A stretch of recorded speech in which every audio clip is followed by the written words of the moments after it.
Bienvenue sur Rebond, le rendez-vous de la prise de parole en public. Prendre la parole, c'est faire passer tes idées, influencer ton auditoire, le faire passer à l'action. C'est aussi le dépassement de soi pour affirmer ton leadership. Mes invités sont entrepreneurs, managers, leaders inspirants. Ils vont te donner leurs liens, leur histoire, leur impact avec la prise de parole. Pour avoir leurs meilleurs conseils, abonne-toi. Tu veux avoir confiance en ta parole pour engager ton public ? Je te propose un accompagnement individualisé et adapté à tes enjeux et objectifs. Avec moi, tu découvriras les secrets de l'art oratoire. Tu pourras les appliquer instantanément au service de ta performance. Ton auditoire deviendra tes alliés et acteurs de tes interventions. Bonjour à tous et à toutes. Aujourd'hui, je suis avec Alice Maudret, psychologue, entrepreneur, fondatrice d'Avocation et coach business pour les avocats. Elle accompagne la transformation radicale du business des avocats. Cet épisode se fait en 4 parties. Voici la seconde. Tu pourras retrouver la première dans la description du podcast. Partons maintenant ensemble à sa rencontre. Et justement, comment ça... est-ce que tu as eu des exemples concrets de ce que tu as vécu, toi, dans ta transformation personnelle ou professionnelle, ou même dans la transformation que tu as eue avec tes avocats et clients? Des exemples concrets de quoi, excuse-moi? Des exemples, justement, où tu es dans ce que tu disais un petit peu avant. Ah, l'instabilité, le Exactement. bordel, là? Exactement. Ah bah, c'est c'est ma vie, c'est mon quotidien, c'est tous les jours. Donc, des exemples concrets, je vais pouvoir t'en sortir énormément. Je sais pas si tu as 3 jours devant toi. Je vais essayer de voir ce Si qui tu en vient. as 2 ou 3. Bah, déjà, premier exemple concret, c'est la prise de parole sur LinkedIn. Où très rapidement, bah, il y a de l'émotionnel qui vient dans cette écriture. Comme je te l'ai dit, moi, je suis quelqu'un de l'instantané, de l'immédiat. J'aime pas forcément la préparation. Je suis pas scolaire. J'ai pu l'être. Ça a été une souffrance pour moi. Donc, c'est quelque chose qu'une fois adulte et libre de mes modes de fonctionnement, j'ai arrêté d'être.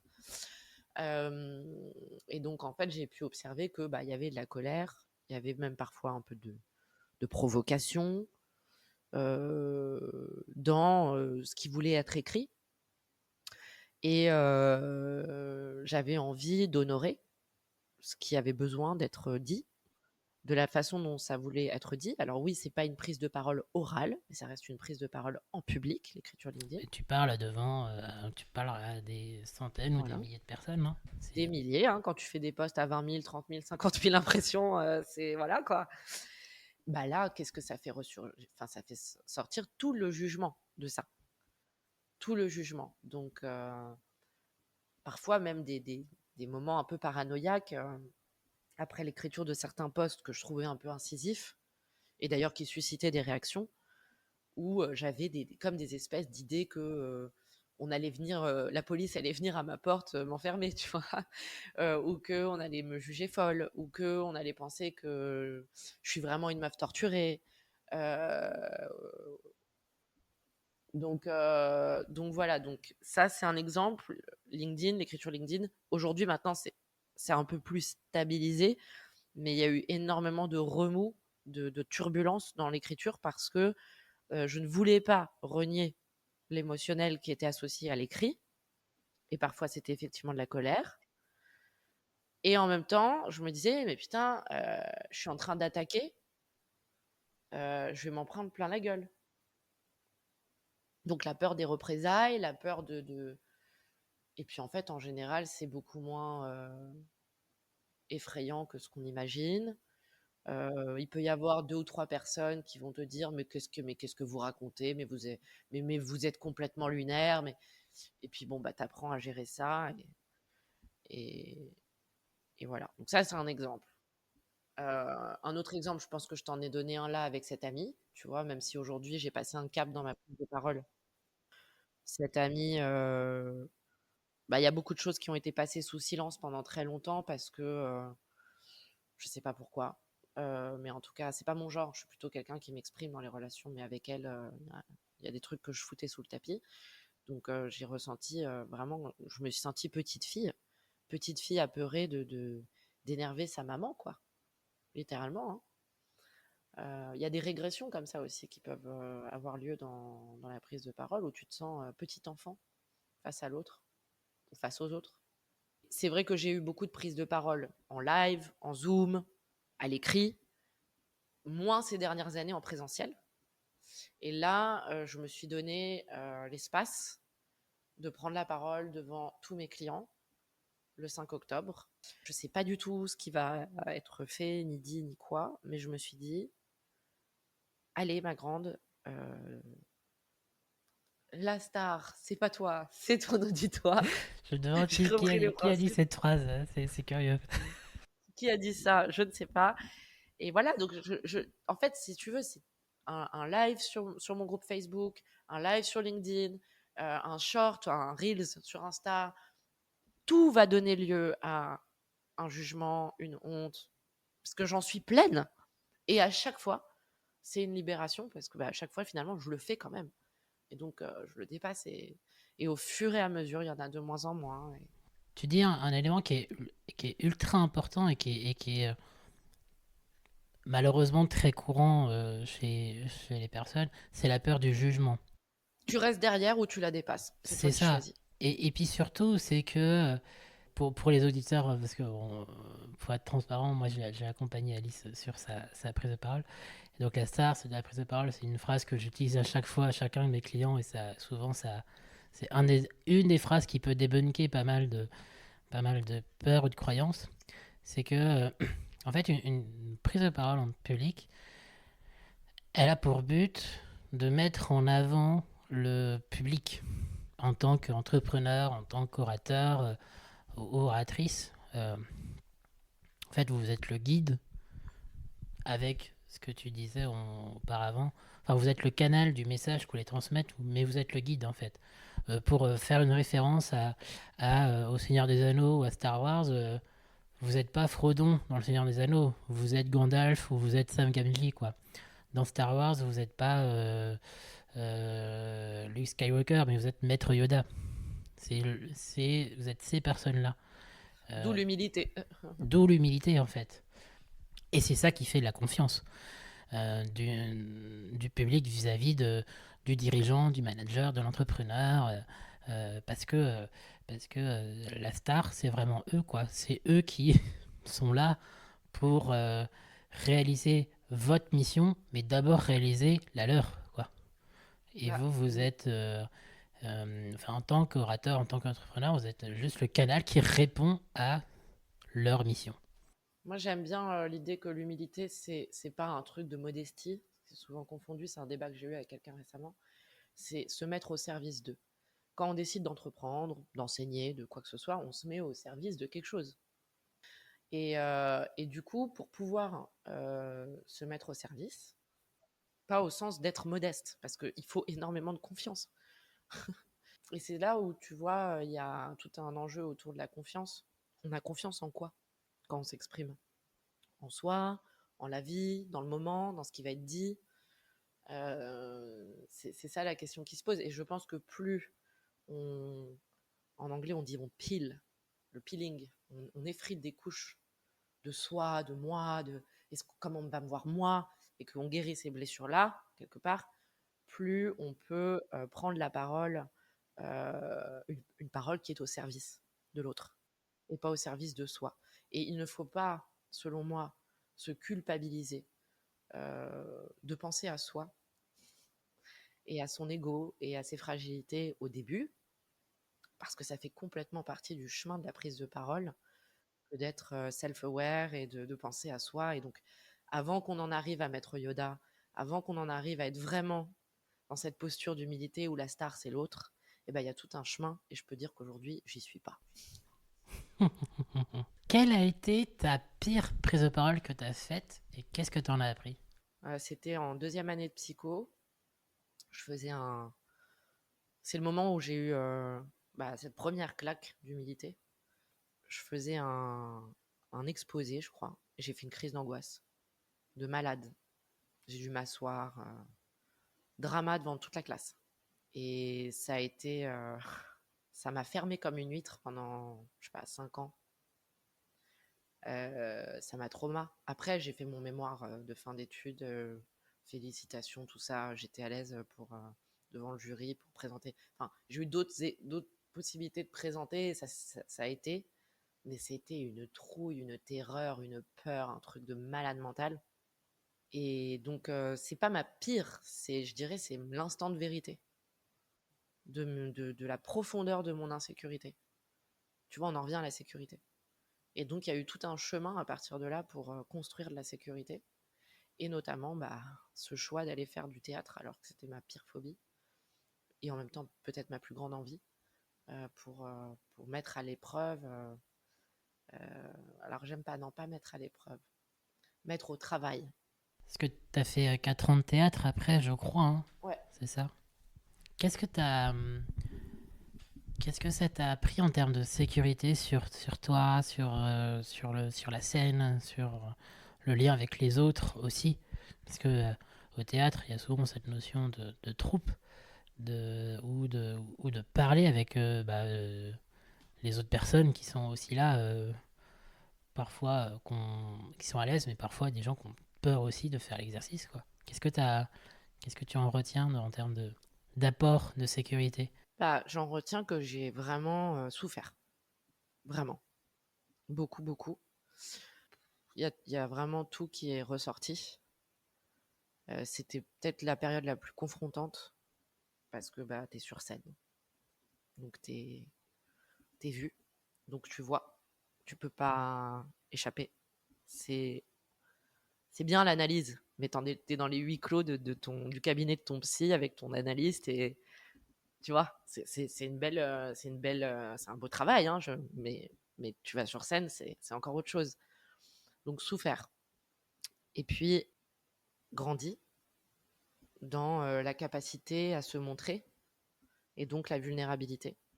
Mais c'est quelque chose qu'il faut toujours travailler. C'est-à-dire que c'est pas parce que tu as fait 4 ans de théâtre que ça y est, tu es ouverte et tu sais être vulnérable. Absolument pas. Il va y avoir plein d'autres situations de vie où tu vas t'apercevoir que tu es encore fermé, que tu as encore peur, que tu te protèges, que tu refous un masque, etc. Donc j'ai appris l'ouverture, j'ai appris à me montrer, j'ai appris à trembler devant tout le monde, mais je l'apprends encore aujourd'hui.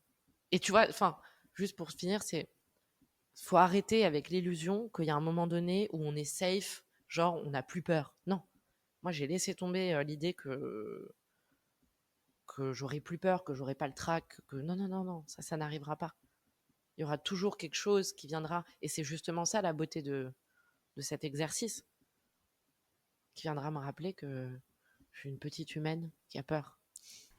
C'est cette citation très connue de Sarah Bernhardt qui racontait ceci à une jeune comédienne qui était venue la voir. Donc Sarah Bernhardt, qui est une grande comédienne française de début du XXe siècle. Et cette jeune comédienne lui disait ceci. Non mais vous savez madame, moi j'arrive maintenant, j'ai plus le trac sur scène. Et Sarah Bernhardt lui répond d'une manière simple. Mais vous savez madame, le trac ça vient avec le talent. Hmm.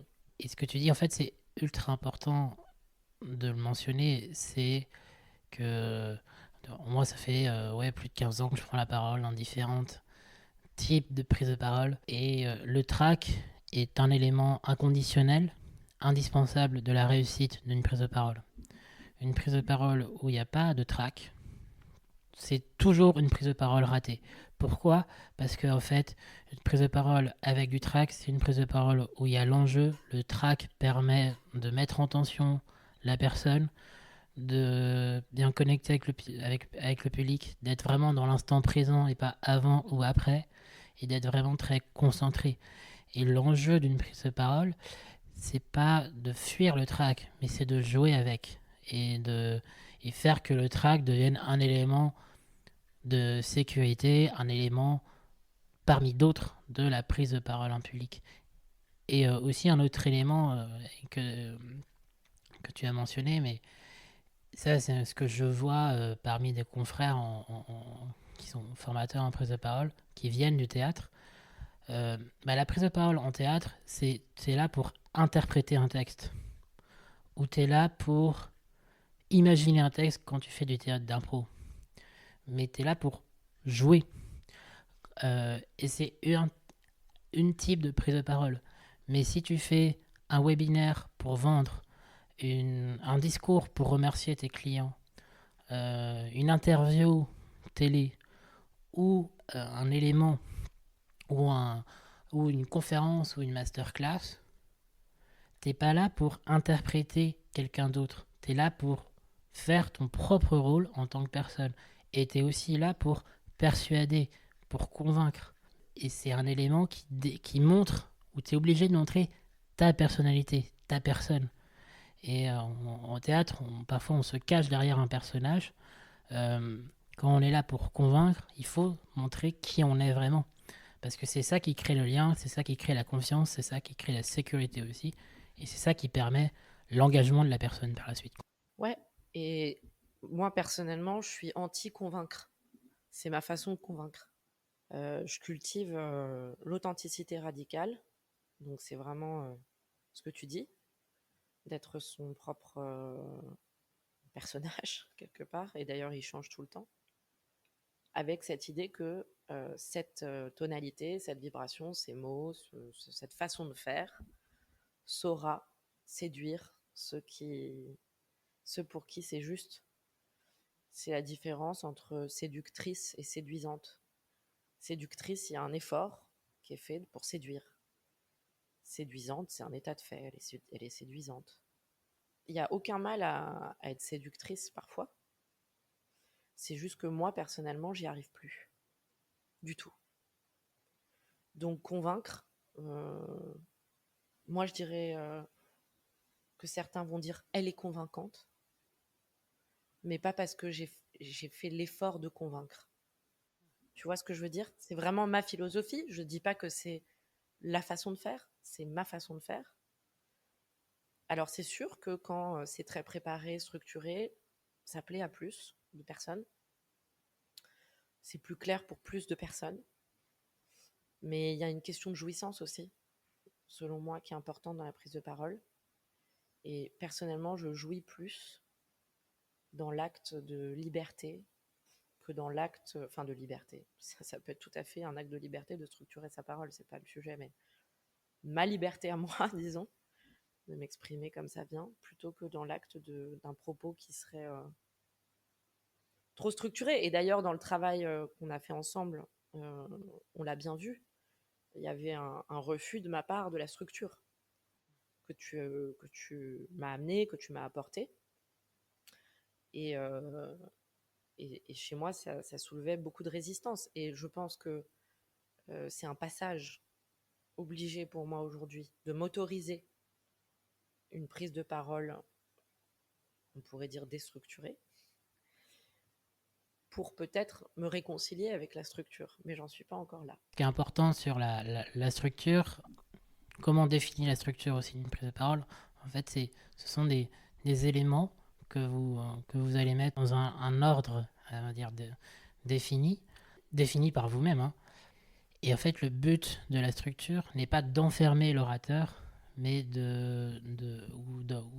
ou l'entrepreneur ou l'oratrice, mais de donner en fait un élément de sécurité à la fois pour la personne qui parle, parce que la structure permet aussi de choisir peut-être 2, 3 idées claires, précises et qui vont parler au public.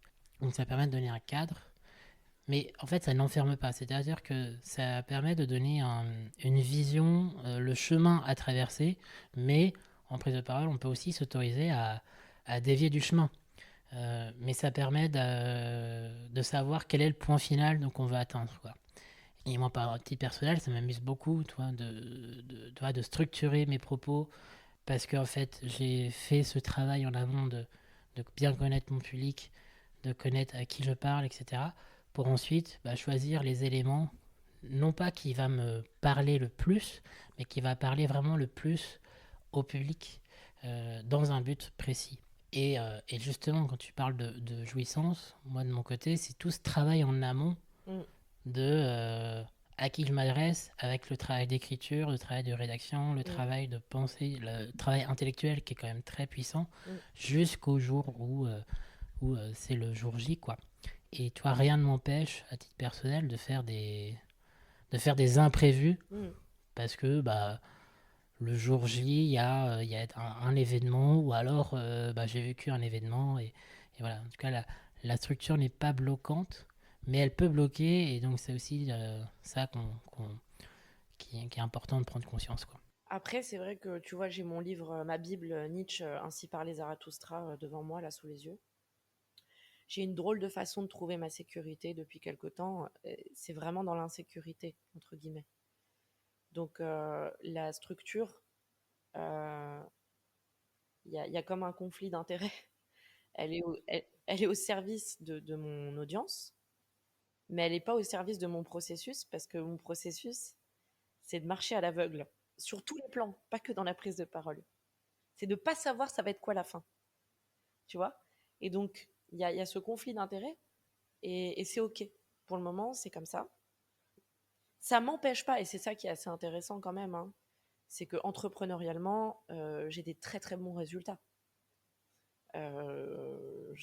J'attire un certain nombre de clients, mes produits se vendent.